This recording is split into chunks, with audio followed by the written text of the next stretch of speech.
Example number 4 हम पढ़ते हैं, आप भी गौर से सुने। लिखा हुआ है आलेखीय विधि द्वारा फलन z is equal to -50x plus 20y का न्यूनतम मान निम्नलिखित व्यवरोधों के अंतर्गत ज्ञात करिए। आपको उद्देश्य से फलन दिया गया है z is equal to -50x plus 20y और इसका कौन सा मान आपको ज्ञात करना है? न्यूनतम मान। तो z को आपको क्या करना है? z को आपको मिनिमाइज करना है। ठीक है। अच्छा, निम्नलिखित व्यवरोधों के अंतर्गत कुछ व्यवरोध दिए गए हैं। 2x minus Y is greater than और equal to -5, 3x plus Y is greater than और equal to 3, 2x minus 3y is less than और equal to 12, x is greater than और equal to 0 and y is greater than और equal to 0। ये व्यवरोध हैं, ये उद्देश्य से फलन दिया गया है। इनसे आपको इस उद्देश्य से फलन का न्यूनतम मान चाहिए। ठीक है, चलिए देखते हैं कैसे करेंगे। तरीका तो सेम वही जो आपने एग्जाम्पल 1, 2, 3 में लगाया है। सॉल्व करना स्टार्ट करें। सबसे पहले क्या करना होता है बताएं? व्यवरोधों को समीकरण में व्यक्त करने पर, क्योंकि व्यवरोध किस फॉर्म में है? असमीका के रूप में है। तो हम व्यवरोधों को समीकरण में व्यक्त कर लेते हैं।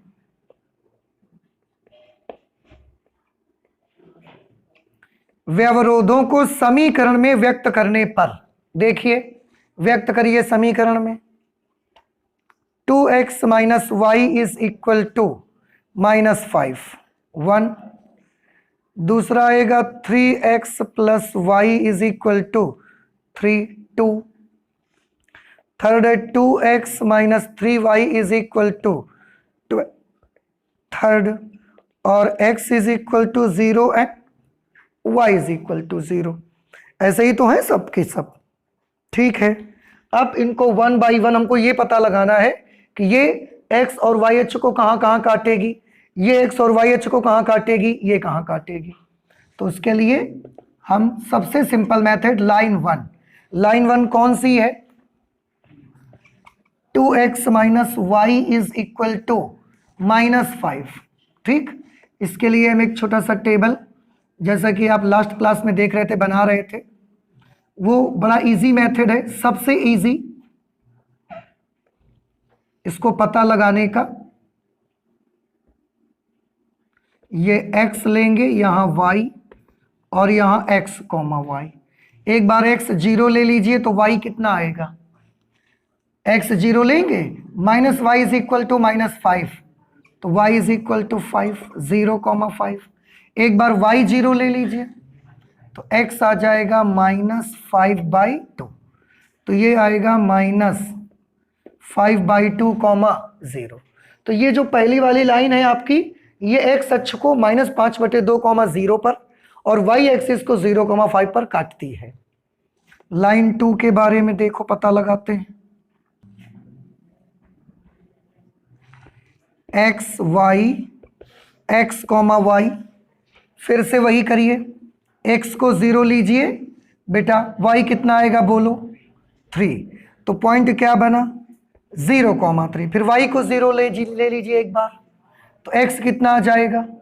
1। वेरी गुड, y 0 करोगे 3x is equal to 3, x is equal to 1। ये पॉइंट कितना आ जाएगा? 1,0। ओके, ऐसे ही लाइन 3 ले लीजिए। लाइन 3 क्या है? 2x minus 3y is equal to 12, 2x minus 3y is equal to 12।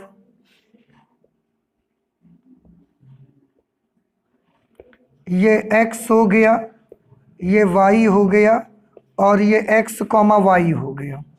x 0 करेंगे तो y की वैल्यू बताओ। x 0 हो गया तो 3y minus 3y is equal to 12, then y is equal to -4, 0, -4। जब y 0 लेंगे तो x की वैल्यू 6। वेरी गुड, तो 6, 0। तीनों के हमने पता लगा लिए। अब बचा हुआ है तो बस ये करना, ग्राफ बनाना बचा हुआ है। ठीक है, तो चलिए ग्राफ बना लेते हैं।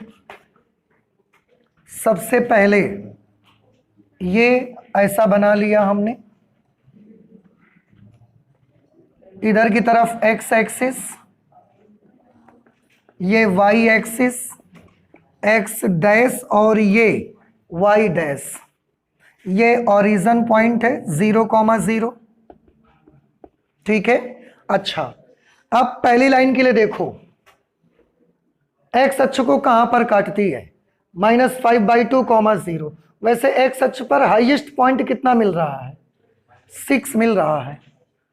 तो हम 1 2 3 4 5 6, ठीक, 1 2 3 4 5 6। y एक्सिस पर सबसे हाईएस्ट क्या मिल रहा है हमको, 5 और नेगेटिव पे -4। तो 1 2 3 4 5, 1 2 3 4 5।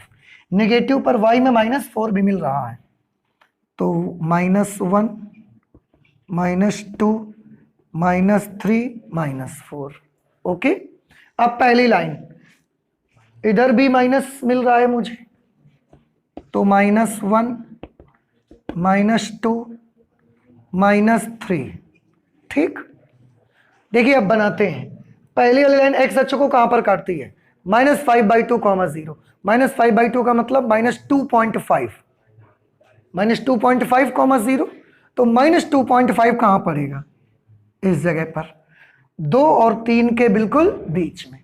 ठीक है, तो इस पॉइंट का कोऑर्डिनेट क्या बनेगा, -2.5, 0 या 5/2, 0, जो आपकी मर्जी आप लिख लो, -5/2, 0। y अक्ष को ये वाला कहां काटती है, 0,5 पर। 0,5 पॉइंट यहां पर पड़ेगा, इसके कोऑर्डिनेट होंगे 0,5। दोनों को मिलाने से पहली वाली लाइन आपकी बन जाएगी। इन दोनों को हम मिला देते हैं, देखिए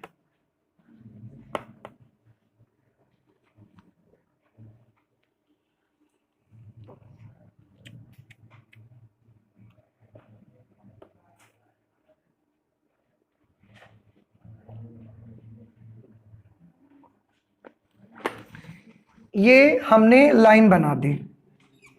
क्या लाइन की इक्वेशन है इस वाली की, 2x - y = -5। 2x - y = -5, ये इस लाइन की इक्वेशन है। नहीं समझ में आया आपको? अच्छा, दूसरी लाइन ये वाली है, x अक्ष को कहां पर काटती है, 1,0। यहां पर आएगा 1,0। y अक्ष को कहां पर काटती है, 0,3। ये y एक्सिस को 0,3 पर इंटरसेक्ट करती है, तो इस पॉइंट के कोऑर्डिनेट है 0,3। दोनों को ज्वाइन कर दीजिए ऐसे।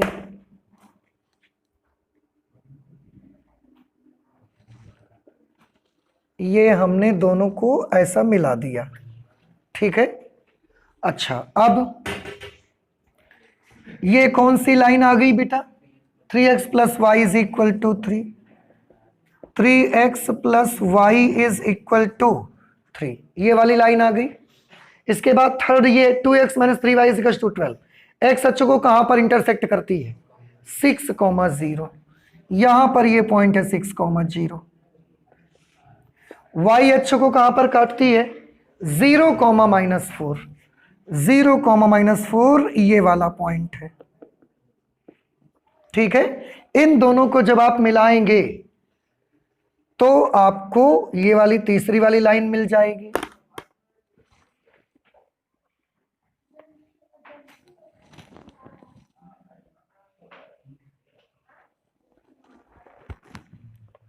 इन दोनों को मिलाने से ये थर्ड वाली लाइन मिल गई। इसकी इक्वेशन बेटा क्या है, 2x - 3y = 12। 2x - 3y = 12। ठीक है, तीनों लाइंस बना ली हमने। रही बात x = 0 और y = 0 की, तो x = 0 और y = 0। x और y अक्ष होते हैं, तो वो तो हम पहले ही बनाते हैं सबसे पहले। ये क्या चीज है, y अच्छा ये, और ये क्या चीज है, ये x अच्छा है। समझ आया? अब क्या करना होगा बताएं। आपने कल भी पूरे मेथड सीखे हैं और आज सवाल एक कर रहे हैं, तो बोलिए क्या करना चाहिए इसके बाद। पहले ये पता लगाना चाहिए कि इन लाइंस के किधर का हिस्सा हमको शेड करना है। सबसे पहले इसका देखो, 2x minus Y is equal to -5। 2x minus y, इसकी असमिका से ही तो चेक करते हो आप। अच्छा, इसको मूल बिंदु से संतुष्ट करवा दो। क्या मूल बिंदु से संतुष्ट करवाना ही नियम है? तो नियम क्या है फिर? उस लाइन के लोअर या अपर हाफ पार्ट में स्थित किसी भी बिंदु से संतुष्ट करवाओ।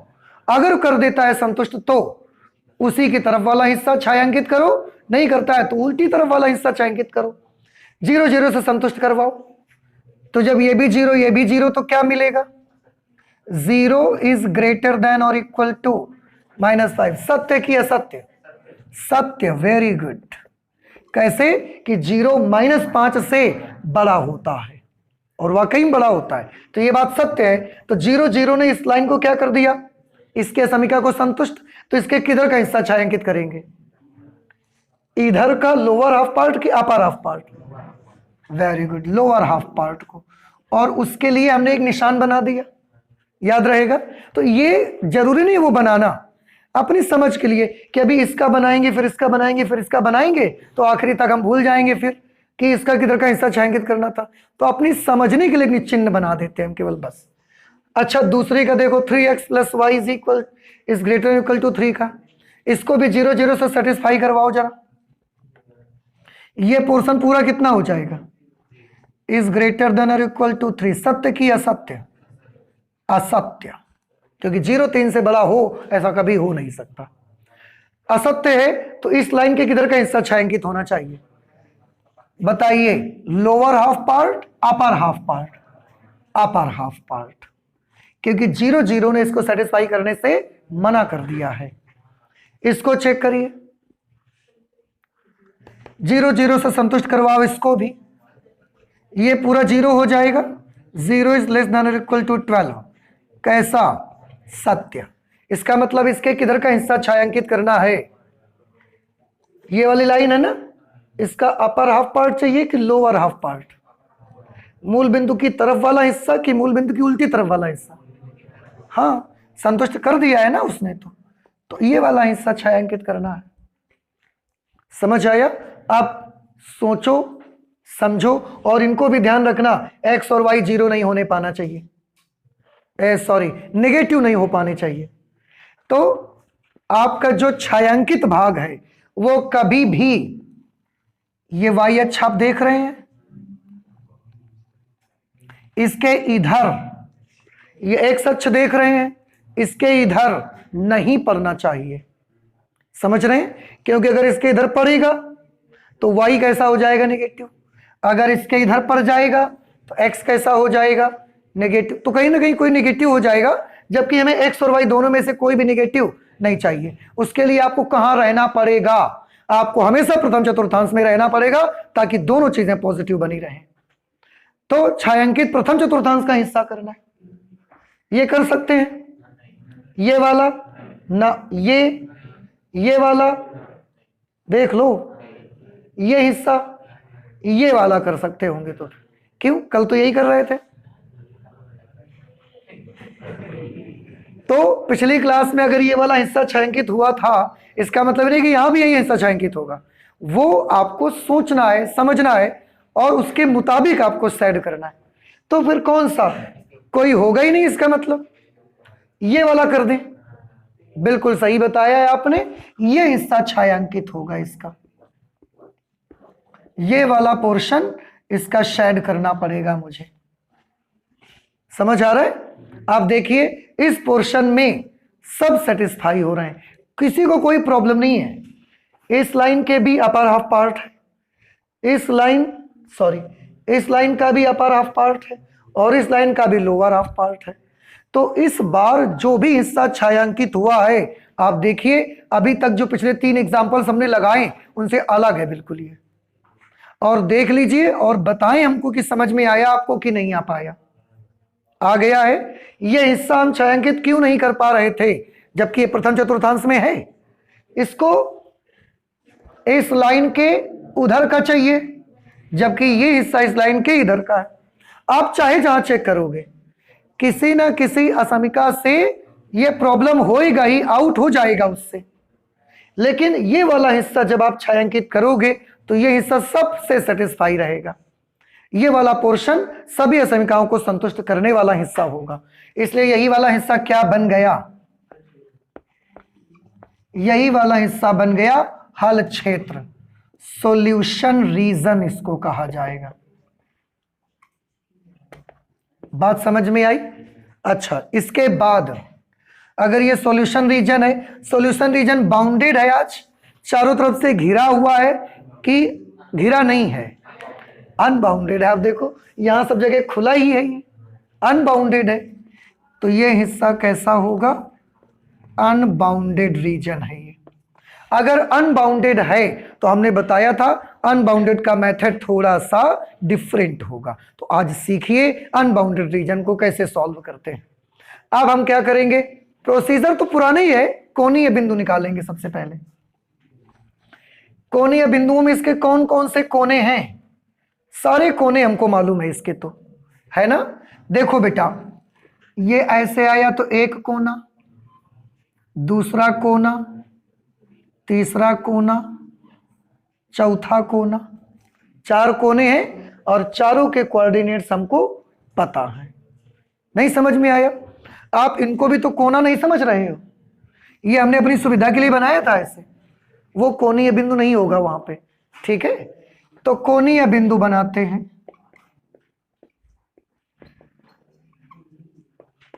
कॉर्नर पॉइंट्स, और यहां पर उद्देश्य फलन लिखते हैं z -50x + 20y, ठीक है। ऐसा एक छोटी सी टेबल बना लेंगे और इसी से हमारा कैलकुलेशन बन जाएगा। कोणीय बिंदुओं को लेना स्टार्ट करें, एक तरफ से शुरू करते हैं। सबसे पहला कोना ये वाला है, 0,5,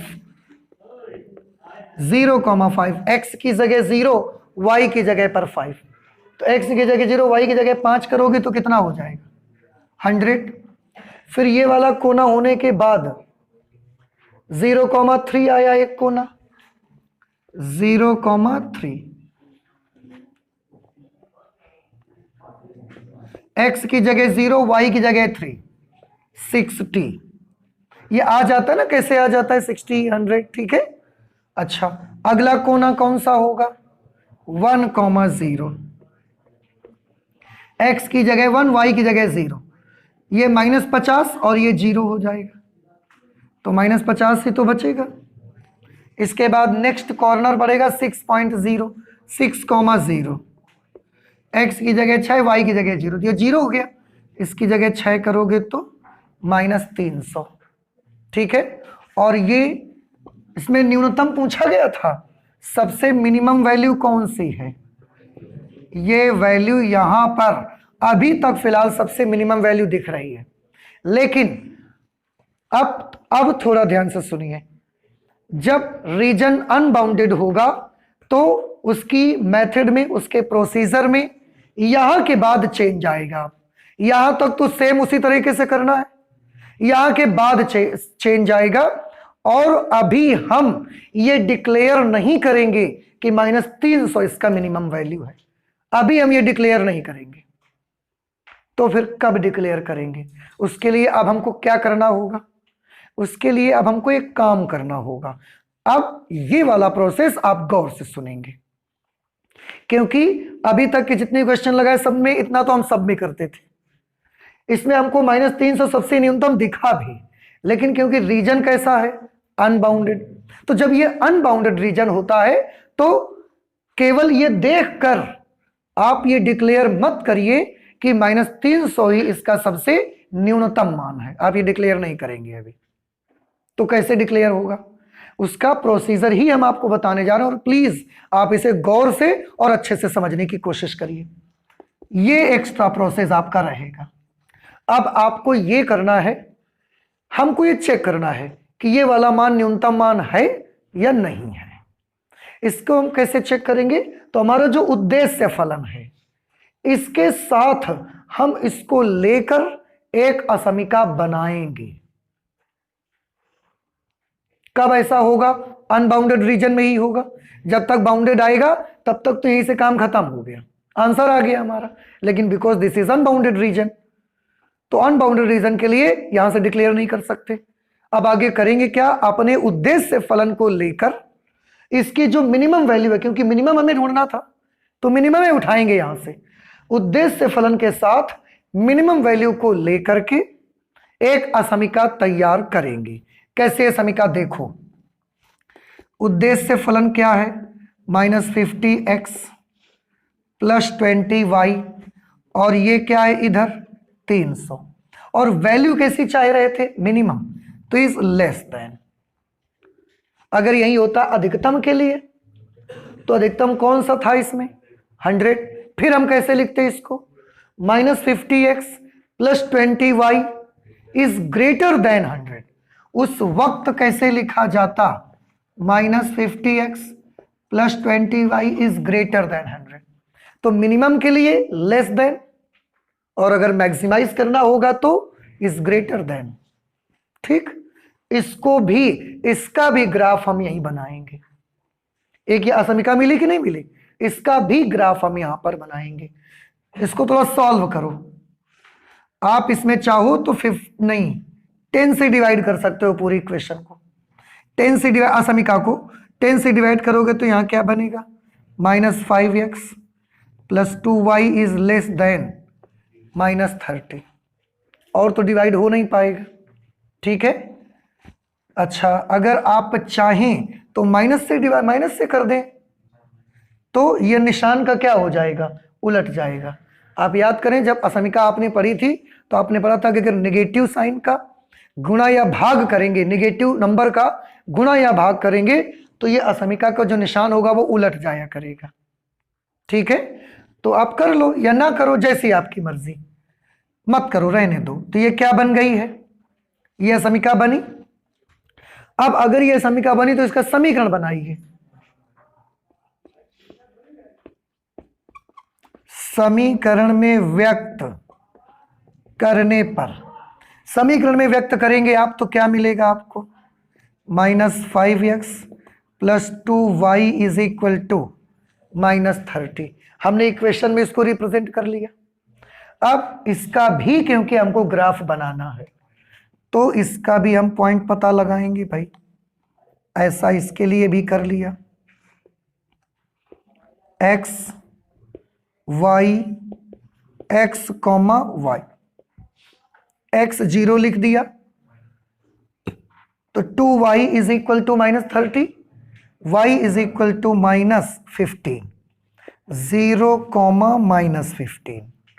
इसके बाद y 0 कर लो, तो x इज इक्वल टू 6, 0। तो ये जो असमीका बनी, उससे बनने वाली, उससे मिलने वाली जो इक्वेशन है, उसका ग्राफ हम जब बनाने जाएंगे तो वो x अक्ष को कहां पर काटेगा? 6, 0, 6, 0, यानी कि इस पॉइंट पर। ठीक, और y एक्सिस को कहां पर इंटरसेक्ट करेगा? 0, -15। ओ 0, -15, ये पॉइंट तो ऐसा बहुत नीचे पड़ेगा जाकर के, है ना, और उतना तो हमारे इसमें जगह नहीं है। तो मान करके बना लो उसको कि ये -4 अगर यहां आ रहा है तो इसके कम से कम 4 गुने डिस्टेंस पर नीचे पड़ेगा जाकर के वो पॉइंट, है कि नहीं? और उतनी जगह हमारे पास नहीं है, तो हम इसको फिर ऐसे ही बनाए देते हैं। यहां से मिलाते हुए हम ये मान लेते हैं कि यहां कहीं नीचे वहां पड़ेगा जाकर, तो हम ऐसा बना दे रहे हैं इसको। देखो, ये ऐसा बना देते हैं।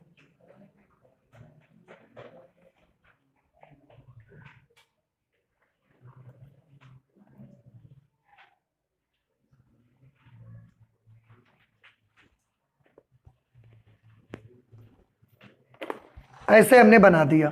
एक चीज और देखिए, यहां पर केवल लेस देन का निशान है। आप याद करें, अगर असमीका में आपने ग्राफ को अच्छे से सीखा था तो आप ध्यान करके मुझे बताएं, जब केवल लेस देन या केवल ग्रेटर देन होता है। तो जब भी हम लाइन बनाते हैं उसको कैसा बनाते हैं? आंसर है उसको हम डॉटेड बनाते हैं। फिर यहां पर हर बार कैसा आ रहा था? ग्रेटर देन और इक्वल टू, ग्रेटर देन और इक्वल टू, लेस देन और इक्वल टू। इसलिए इनके ग्राफ कैसे बनते हैं? कॉन्टिन्यूअस बनते हैं। लेकिन क्योंकि इसमें केवल लेस देन का साइन लगा हुआ है इसलिए इसका ग्राफ कॉन्टिन्यूअस नहीं बनेगा। इसका ग्राफ कैसा बनेगा? ऐसा डॉटेड बना करेगा, इस तरह की डिसकंटिन्यूअस लाइन बनेगी ये। ठीक है। अच्छा, अब आप समझ गए हो तो इसको देव हटाए। क्या जरूरत है इसकी? कोई जरूरत नहीं है हमको। ये सब इसका हल क्षेत्र है यहां पर। ठीक। अब ये जो आपने अभी अभी बनाया है, ये क्या बनाया है आपने? -5x + 2y = -30। अब हम पता लगा सकते हैं कि इसका न्यूनतम मान कितना होगा।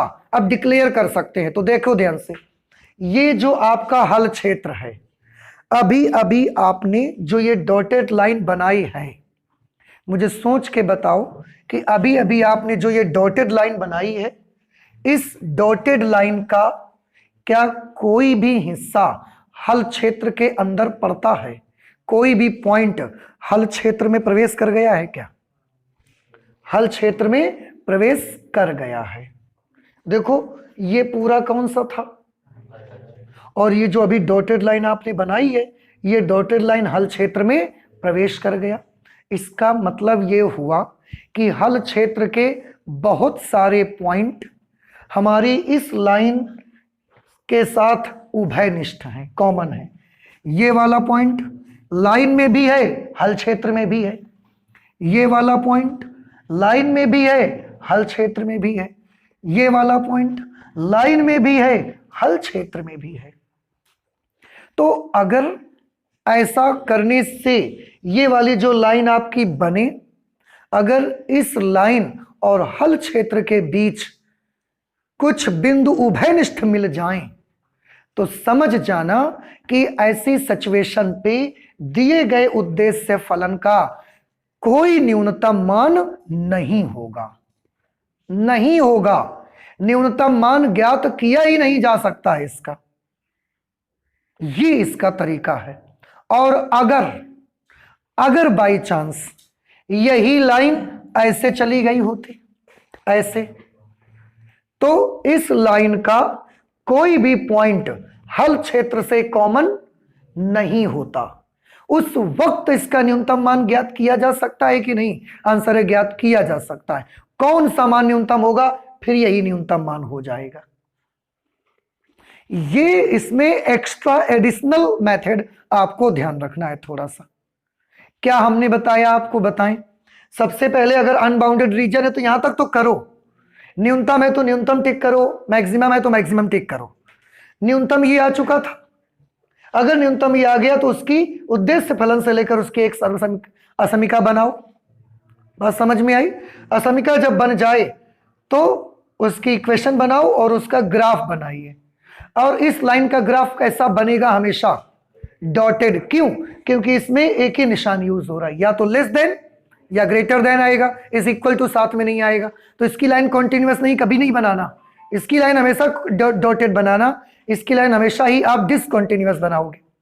उसके बाद क्या चेक करोगे? बना तो दिया आपने, उसके बाद आप चेक कैसे करोगे? अगर ये वाली लाइन का कुछ बिंदु, ये वाली लाइन के पॉइंट्स अगर हल क्षेत्र से कॉमन हो जाएं, तो उद्देश्य फलन का न्यूनतम मान ज्ञात नहीं किया जा सकता। और अगर एक भी पॉइंट कॉमन नहीं होगा तो उद्देश्य फलन का न्यूनतम मान वही वाला फिर हो जाएगा। तो यहां पर क्या होगा बताएं? उद्देश्य फलन का न्यूनतम मान ज्ञात नहीं किया जा सकता। क्यों? क्योंकि पता नहीं उद्देश्य फलन का न्यूनतम मान यहां पड़ेगा, यहां पड़ेगा, यहां पड़ेगा कि कहां पड़ेगा, हमें मालूम ही नहीं है। क्योंकि असंख्य कॉमन पॉइंट्स आ गए, असंख्य कॉमन बिंदु आ गए, तो हम नहीं बता पाते हैं कि उद्देश्य फलन का न्यूनतम मान कौन से बिंदु पर पड़ता है। इसलिए इस सिचुएशन पे क्या लिखेंगे? अतः z is equal to -50x plus 20y का न्यूनतम मान ज्ञात नहीं किया जा सकता।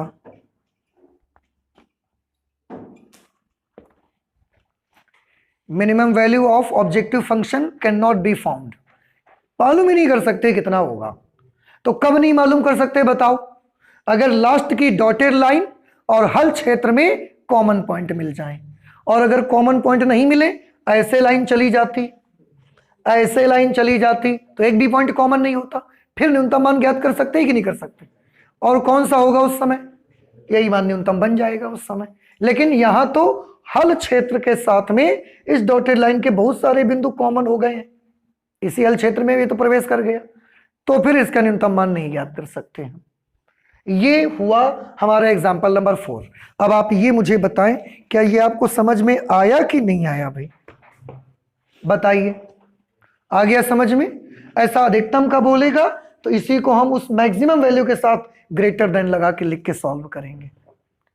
ठीक है, आगे फिर कभी अनबाउंडेड रीजन मिलेगा, यही तरीका हम लोग यूज करेंगे। ठीक है, नोट कर लीजिए बेटा। नेक्स्ट आपका जो एग्जाम्पल है, एग्जाम्पल नंबर 5, निम्नलिखित व्यवरोधों के अंतर्गत z is equal to 3x plus 2y का न्यूनतमीकरण कीजिए। इसमें ये कुछ व्यवरोध दिए गए हैं, x plus Y is greater than और equal to 8, 3x plus 5y is less than और equal to 15, x and y both are greater than और इक्वल टू 0। ठीक है, और एक उद्देश्य से फलन दिया है z is equal to 3x plus 2y। इसका आपको न्यूनतमीकरण करना है, इसका आपको मिनिमाइजेशन करना है, न्यूनतमीकरण करना है। ठीक है, फिर से वही प्रोसीजर आप सभी को याद है। अब तो तरीके मेथड आते हैं। सबसे पहले व्यवरोधों को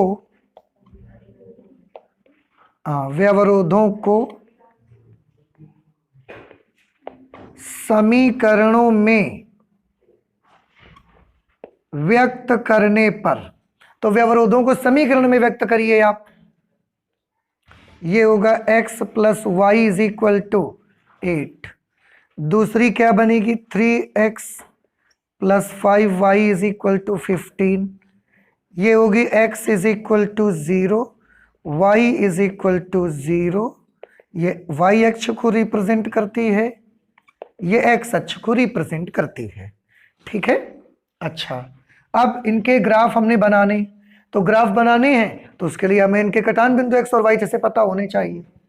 तो हम सबसे पहले ले लेते हैं लाइन 1। लाइन 1 क्या है? x plus Y is equal to 8। चलिए इसके लिए टेबल बना दीजिए छोटी सी, ताकि पता लग जाए कि ये x और y एक्सिस को कहां कहां पर इंटरसेक्ट करती है। x 0 ले लो तो y 8 आ जाएगा, 0,8। y 0 ले लो तो x 8 आ जाएगा, 8,0। लाइन 2 जिसकी इक्वेशन है 3x plus 5y is equal to 15, 3x plus 5y is equal to 15। इसके लिए भी ऐसा एक छोटा टेबल बना लो, ताकि ये आपको पता लग जाए कि ये x और y अक्षों को कहां कहां पर काटती हैं। x 0 करोगे तो y कितना मिलेगा? 3, पॉइंट आएगा 0,3। y 0 करोगे तो y कितना मिलेगा? नहीं, y 0 करोगे तो x कितना मिलेगा? 5, 5,0 मिल गया। अब इसके बाद इसका ग्राफ तैयार करना है मुझे। ग्राफ तैयार करने के लिए ये हमने ऐसे बना लिया, ये x एक्सिस है, ये y है, ये y डैश है, और ये 0,0 है, इधर x डैश है। अब आप गौर से देखिएगा कि इसको बनाना, x अक्ष को, x अक्ष पर हाईएस्ट 8 है और y पर भी हाईएस्ट 8 है। तो 1 2 3 4 5 6 7 8, 2 3 4 5 6 7 8, यहां पर भी 1 2 3 4 5 6 7 8। ठीक, अब पहली लाइन पे आते हैं। एक्स अक्ष को 8,0 पर इंटरसेक्ट करती है, दिस इज 8,0। वाई एक्सिस को 0,8 पर, दिस इज 0,8। दोनों को ज्वाइन करेंगे तो आपको एक लाइन मिल जाएगी ऐसी।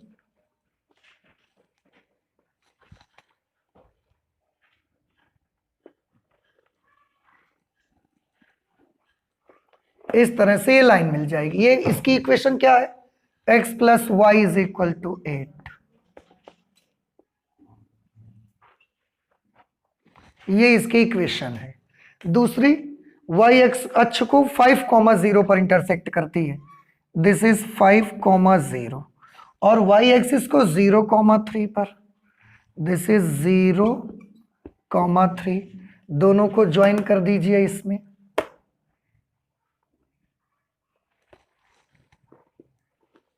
यहां भी दोनों को हमने ऐसा मिला दिया इस तरह से। ठीक है, अब थोड़ा ध्यान से देखिएगा। हाँ, इसकी इक्वेशन तो नोट कर देते हैं। ये 3x plus 5y is equal to 15, ऐसी इक्वेशन है। ओके, अब क्या करेंगे बताइए? अब ये पता लगाना है कि किसके किधर का हिस्सा हमको शेड करना है। तो पहले इसका चेक कर लो, इसका 0 0 से सेटिस्फाई करवा के देख लो। 0 0 से सेटिस्फाई करवाएंगे तो ये 0 is greater than equal to 8। सत्य की असत्य? असत्य। अगर असत्य तो इसके किधर का हिस्सा छायांकित करेंगे? लोअर हाफ पार्ट या अपर हाफ पार्ट? भाई मूल बिंदु से हमने संतुष्ट करवाया, पर मूल बिंदु ने इसको संतुष्ट नहीं किया, मतलब ये इधर के हिस्से को छायांकित करने से मना करता है। तो इसके दूसरी तरफ का हिस्सा छायांकित करो, इधर का हिस्सा। ठीक है, इसको देखो, इस असमीका को 0 0 से सेटिस्फाई करवाओ तो ये पूरा 0 हो जाएगा, लेस देन और इक्वल टू 15। सत्य की असत्य? सत्य। सत्य का मतलब क्या हुआ कि ये 0 की तरफ वाला हिस्सा छायांकित होना चाहता है, तो इधर के हिस्से को, लोअर हाफ पार्ट को छायांकित करेंगे। समझ आया? अब बाकी तो ये y और x एक्सिस है, इनको तो प्लस चाहिए प्रथम चतुर्थांश में। अब बताइए, ये हिस्सा छायांकित कर दिया जाए। देखो, सोचो, बताओ, क्या ये वाला हिस्सा हम शेडेड कर दें? नहीं। क्यों? इसके लिए तो ठीक ठीक, ये गलत हो जाएगा उसके लिए, तो ये वाला कर दिया जाए। नीचे वाली नहीं मानेगी, क्योंकि ये बोलती है लाइन की इसके लोअर हाफ पार्ट को शेड करो, और अगर आपने इसको शेडेड कर दिया तो ये तो इसके अपर हाफ पार्ट में पड़ता है, गलत हो जाएगा। तो फिर इसको ओपन पार्ट को शेडेड कर दें, क्या होगा? नहीं बनेगा। क्यों? इसके तो अपर हो जाएगा, लेकिन इसके लोअर का चाहिए तो इसके तो लोअर नहीं होगा। तो कौन किसको छायांकित करें? आंसर है, आज आपको कोई भी हिस्सा छायांकित मिलेगा ही नहीं, हल क्षेत्र मिलेगा ही नहीं आज इसमें आपको। तो इस क्वेश्चन में कोई हल क्षेत्र है ही नहीं, तो हम इसका न्यूनतम और अधिकतम मान ज्ञात ही नहीं कर सकते। आप देखो ना, यहां छायांकित कर नहीं सकते, क्यों? क्योंकि यहां x निगेटिव हो जाएगा। यहां छायांकित नहीं कर सकते क्योंकि यहां पर y निगेटिव हो जाएगा, और हम उनको निगेटिव नहीं चाहते। तो इस बार कोई सुसंगत हल क्षेत्र नहीं है इस प्रश्न में।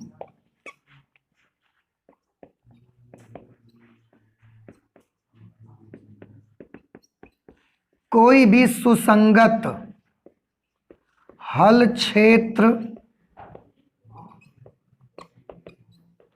नहीं है।